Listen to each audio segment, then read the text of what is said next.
بسم اللہ الرحمن الرحیم۔ خواب میں سورۃ النمل کی تلاوت کرنا، خواب میں سورۃ النمل کی تلاوت کرتے ہوئے کسی کو دیکھنا، خواب میں سورۃ النمل کی تلاوت سننا اور اسی کے متعلق تمام تعبیریں آج اس ویڈیو میں بیان ہوگی۔ ویڈیو کو آپ نے مکمل دیکھنا ہے، ہمارے چینل کو سبسکرائب کرنا ہے۔ حضرت علامہ ابن سیرین رحمۃ اللہ علیہ فرماتے ہیں، اگر کوئی انسان اپنے آپ کو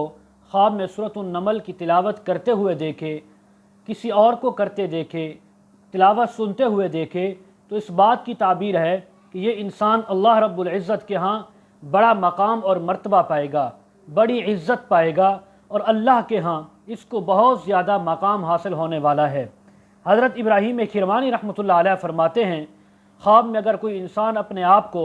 سورۃ النمل کی تلاوت کرتے ہوئے دیکھے، کسی اور کو کرتے دیکھے یا سنتے ہوئے دیکھے اپنے آپ کو، اس بات کی تعبیر ہے کہ اس انسان کی عزت میں اضافہ ہوگا، مرتبے اور مقام میں اضافہ ہوگا، اسی طرح اور اس کا نصیب جو ہے بہت زیادہ کھلے گا اور اس کے موافق ہوگا۔ حضرت جعفر صادق رحمہ اللہ فرماتے ہیں، خواب میں سورۃ نمل کی تلاوت کرنا، سننا یا کسی اور کو کرتے دیکھنا اس بات کی تعبیر ہے کہ اس انسان کے اوپر اللہ کی طرف سے نعمتیں زیادہ ہوں گی، فراخی ہوگی، دولت میں اضافہ ہوگا، کاروبار میں بھی اضافہ ہوگا۔